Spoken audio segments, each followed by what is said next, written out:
Hey, it's Pam Pryor here, your first CFO, making finance fun for as many entrepreneurs as I can. And we're here to talk forecasts this week.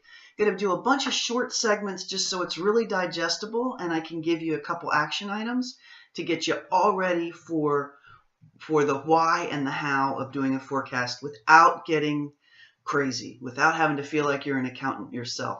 We're going to do that this week, and this is the second in the series. So yesterday I talked a little bit about the why of a good forecast and why it's important to do it.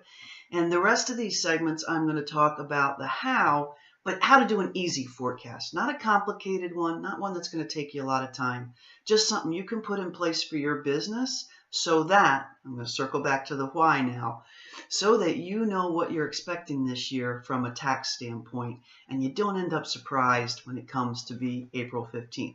We got a lot of time between now and April 15th, but we only have 3 months to actually do stuff in 2017. So that's the why. We covered that in a little bit of detail yesterday, or one of the whys, one of the reasons this is such a valuable tool for you. But today I want to cover what we now need to do is talk about how do you do a forecast. I'm not an accountant. I'm not a bookkeeper. How do I do my forecast? And we're going to set that up today so that it's easy for you. And like I said, I'm going to give you bite-sized action pieces to take away. And today is your first one. So stay tuned. I promise it won't be painful or long. So we're going to start with the most important number, which is the money you've made this year. So how much have you actually collected from your customers? But more importantly, by the end of the year, what do you think the total amount is that you're going to collect from your customers over the whole 2017 year, or whatever year you happen to be watching this? So let's think about that. We want to make it really easy. So I'm not talking to the people who have bookkeepers and reports and all of that stuff. I'll circle back to that at the end. But I'm talking to folks who are entrepreneurs who might be keeping their receipts in shoeboxes still right now, or just have stuff on an Excel spreadsheet.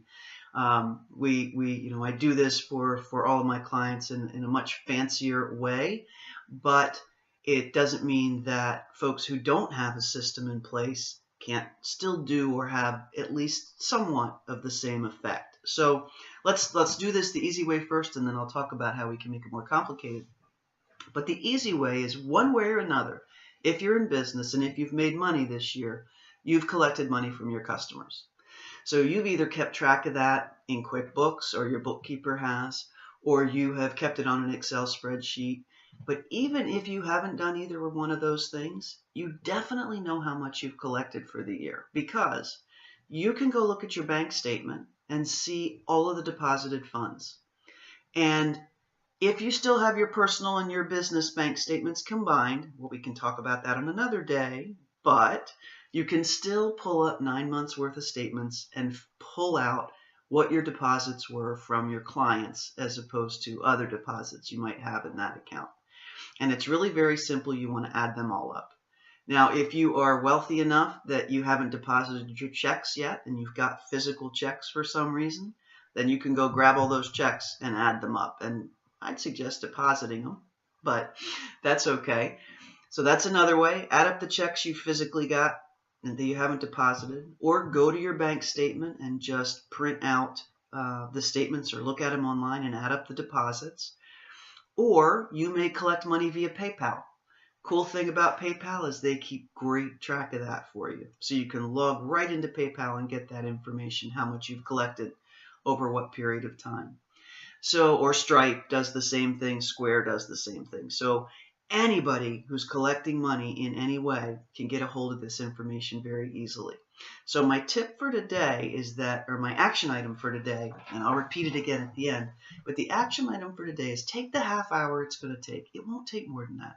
Take the half hour it's going to take, get your bank statements, add up your deposits, or find your PayPal statement and add up your deposits, or count the checks, the amounts on the checks that you still haven't deposited. And find out that the object here is to find out how much money did you make, how much cash did you collect from January to September of 2017. You don't have to break it down by month. You don't have to do anything like that. Just what's the total? So let's just pretend for a minute that total is $90,000. Okay, I've collected $90,000 this year. Now, Here's how you change that from a number into a forecast. And this is going to sound oversimplified, and it is, but I'll tell you why it's okay here in a minute. So you're going to say, I made $90,000 in the first 9 months. There were 9 months, $90,000. That's an average I make of $10,000 a month. There are 3 more months left in the year. So if nothing else were to change, if my clients weren't going to go on holiday, if I'm not going to go on holiday, if I'm not a product that I actually sell more of during the holiday season, but if everything stays the same, I'm just going to have 3 more months of $10,000 probably. Now, again, that is oversimplified, but all we're trying to get here right now is to get you to understand and practice the concepts of a forecast so that you can get somewhat of a prediction on what it's going to look like at year end. But let's say you do have one of those complicating factors. We're going to talk a little bit tomorrow about what you can do to deal with that, but I don't want to give you that exercise until we've captured your first 9 months of revenue. And then we're going to talk about how to make it just a little bit harder, but still not anything that's going to drive you away. Tomorrow's exercise will be 10 or 15 minutes.